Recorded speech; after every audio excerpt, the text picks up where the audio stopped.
Are you constantly tired, fatigued, low energy? Do you have a hard time getting yourself going in an activity?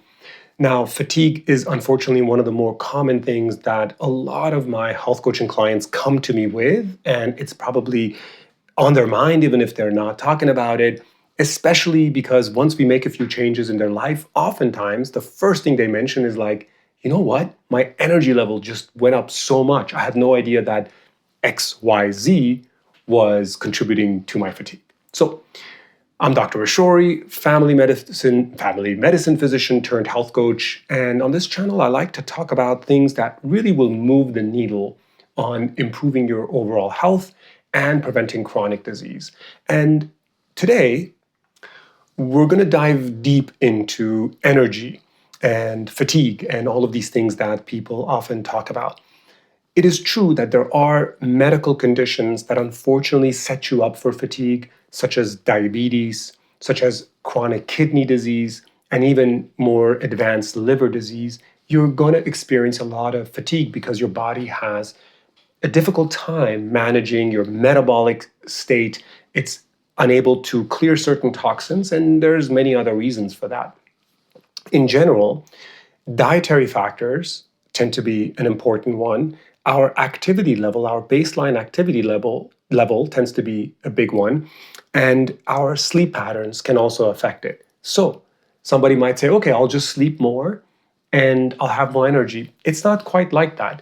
Sometimes the things you do throughout the day will set you up to not get the exact kind of REM versus deep sleep versus the other types of sleep stages that your body needs to feel rested. And so you might then go throughout the day feeling fatigued. Or you might just do one single thing, like have a deep conversation with your partner, get emotionally excited about something, or really depressed about something, or eat, even just have a meal, and all of a sudden you crash. That's it. Your energy is done. What do you do? And these things are not affected by just that one event. Many times, my health coaching clients mistakenly think it's what I ate. If I didn't eat that piece of bread, if I didn't have that piece of chicken, I wouldn't have had this happen to me. But that's not true.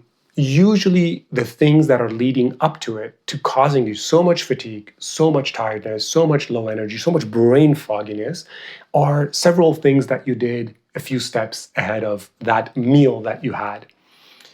So, going one step at a time, probably exercise activity level is a good way to stabilize your overall energy level. Most people, usually the people who come to me, have overdone it. When they engage in activity, they're doing aerobic exercise, usually excessive zone 2 training, a lot of zone 5 training, meaning they're pushing themselves so hard that they're depleting their vitamin levels, their dopamine levels, their epinephrine, norepinephrine levels.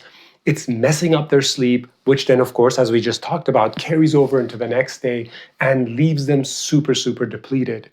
For people whose body is not as adaptive to exercise and activity, generally breaking your activity up and keeping it at a very, very low state for a long time is a much better way to progress through exercise. Almost never would I tell somebody to do a lot of resistance training or go for a long run or swim or cycling session, because if they come back depleted, it is very difficult to recover from that. Not only is it going to throw their weight, appetite, energy, and mood off, it's going to throw off their general baseline metabolism and their sleep, and that fatigue will be so much worse.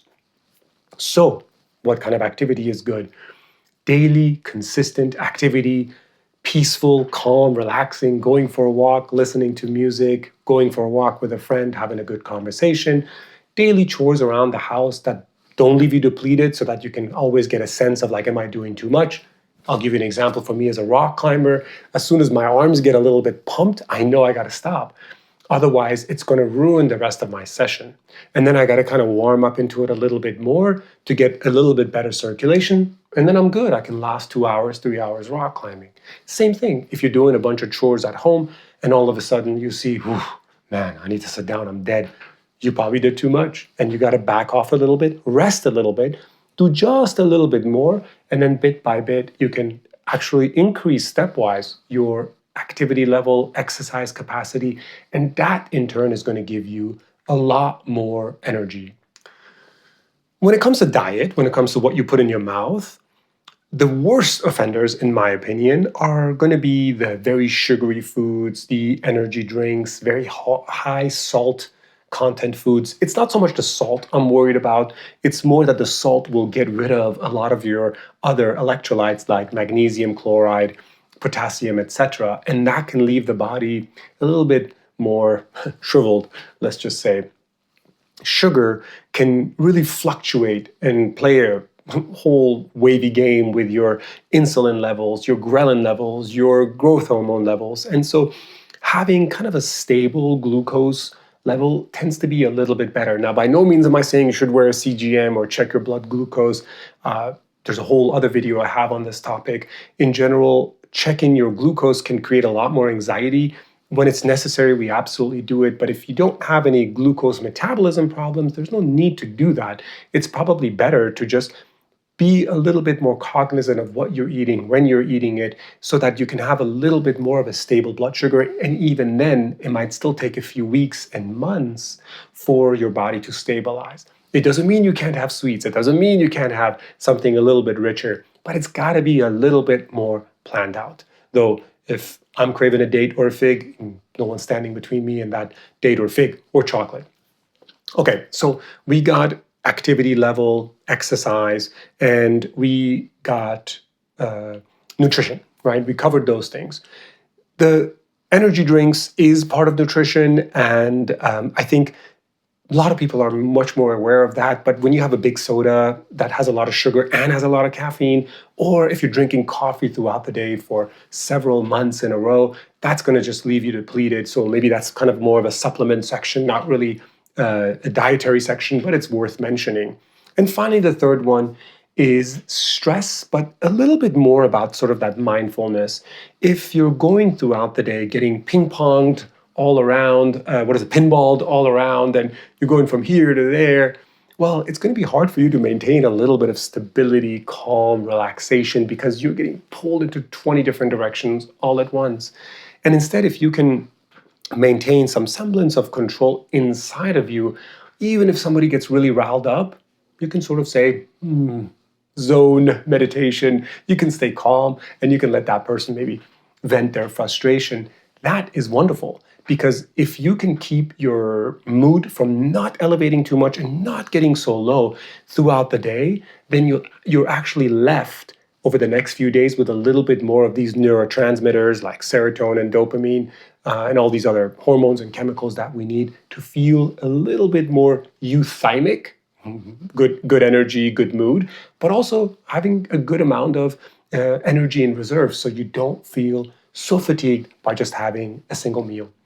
I hope this stuff is of value to you guys. Go to my website, drashori.com, for more information. I have everything in the show descriptions, and I would love to hear from you how you feel in general. When have you dealt with fatigue?